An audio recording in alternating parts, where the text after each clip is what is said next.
86 परियालनो नखरनो हानि settlement paper होनाय जागोन आरो चिरां जिल्लायाव गोबां होनाय जाबाय आरो दिनै गोबां मानसिया बेवहाय हानि मोनथायखौ मोनगोन।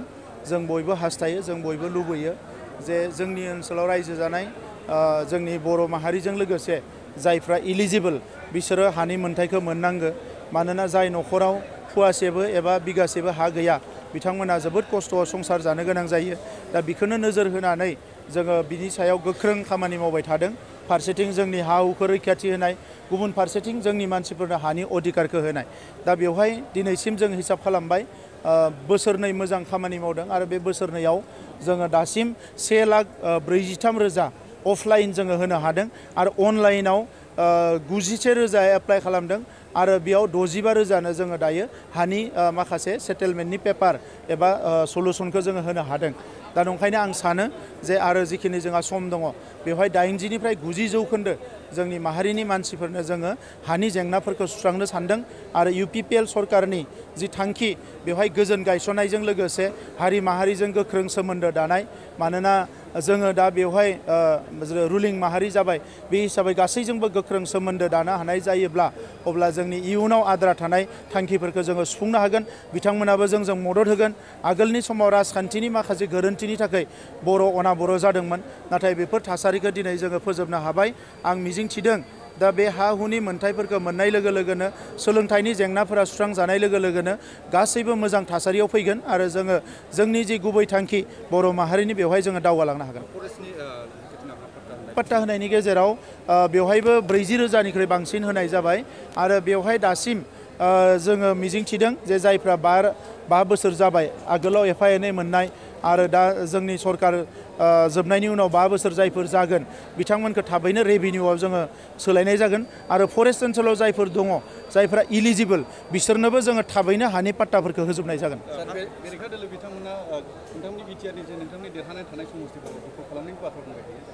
आच्छा, बेबायदि दखल खालामनो ना दखल खालामनो हाया। 17 बोसोरथ' बिथांमोनानो सालायदोंमोन। दा बै समाव रायजो राजाफोरनि अननाय, रायजो राजाफोरनि मान होनाय बेखौ बुजिनो रोङाखिसै। ओंखायनो रायजो राजाफोरजों बिथांमोना दिनै नेवसिजाबाय आरो बिनि दायाथ' रायजो राजा नङा बा जों नङा। बिथांमोनखौ 17 बोसोर रायजो राजाफ्रा अनबाय, खनले बिसायख'थियाव देरहाहोबाय। बिनि उनाव रायजो राजाफोरनि गांनाय उखैनाय जेंनाफोरखौ सुस्रांनायखौ बिथांमोना नोजोर होआखिसै।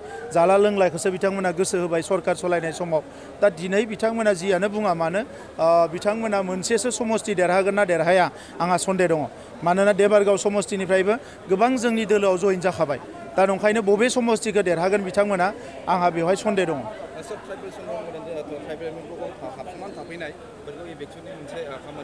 बेखौ लानानै जोंनिया सार्भे जाबाय आरो जोंनि ओनसोला जोबोद सेन्सिटिभ जन। आगोलाव हारि माहारिनि गेजेराव गोबां दांगा जाबोदों, दाङाबाजि जाबोदों। दा बेनिखायनो जों बेफोरखौ स्मुथलि गासैबो जेंनाफोरखौ जोङो नोजोर होगोन। नाथाय जोङो हाखु दाखुयै जों जेबो खामानि मावनो सानाखै। मानोना दिनैनि समाव बयबो गावनि मोन्थायखौ बयबो मिथिगौ। दा बेनिखायनो जि खामानिफोरखौ मावोबा जोंनि ओनसोलाव जोंनि मानसिफ्राबो खस्थ' मोननांगोन बे खामानिखौ मावनो सानाखै। नाथाय हा हुनि रैखाथिनि बेलायाव जोङो बेखौ कमप्रमाइज खालामनाय नङा, बेखौ जोङो गोख्रोङै खामानि मावलांबाय थागोन। BPFआथ' बेवहाय लासैनो गैयानिफ्राय गैया जालांदों आरो कंग्रेसआथ' बेवहाय गोदानसो। गोदो गोदायफोर खोनायोमोन कंग्रेस दङ, नाथाय जेब्लानिफ्राय बर'नि सोमावसारनाय जादों बेवहाय कंग्रेसआ मालाबाबो देरहाबोफेराखै। दा नैबे समावथ' आरो कंग्रेसनि खुनु स्क'पआनो गैया। बोसोर खावसे 3 खावसे बोसोराव गासै अफलाइन अनलाइन 2,20,000निख्रुइबो बांसिन नखरनि हानि जेंनाखौ जों फोजोबबाय। दिनैनि आलदा, दिनै जोङो 1,886 नखरनो जोङो हानि पाट्टा होनो हादों।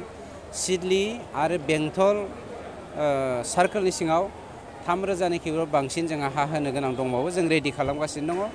टटेल जोङो नैबे जानुवारि फैनायनि सिगां जोङो 2 लाख मानसिनि नखरनि हानि जेंनाखौ फोजोबनो नागिरदों। नोंथांमोननि हेफाजाब मोनोब्ला जोङो आसा खालामदों बेखौ हागोन। मानोना जोंनि बर'फ्रा दासिम 12 लाख बर'फोरनि गेजेराव 27,000ल' मानसिया हा नांगौ होननानै एप्लाइ खालामदों हानि जेंनाखौ लानानै। गतिके नोंथांमोननि मेडियानि गेजेरजों आं गुरैयै दुलाराय बर' हारि आरो मोनफ्रोमबो हारिनि साफ्रोमबो रायजो राजाजों खावलायदों जेन हानि जेंनाखौ सुफुंनो थाखाय बयबो एप्लाइ खालामनांगौ मिशन बैसुमुथिनि गेजेरजों। बिथांमोना गासै 15,000 मानसिनि हानि जेंनाखौल' सुफुंदोंमोन। बेबो बासि BPFनि लिडारफोरनि थाखायल'। बिथांमोना खुनु हानि पलिसि गैयामोन, गोसो गैयामोन मावनो।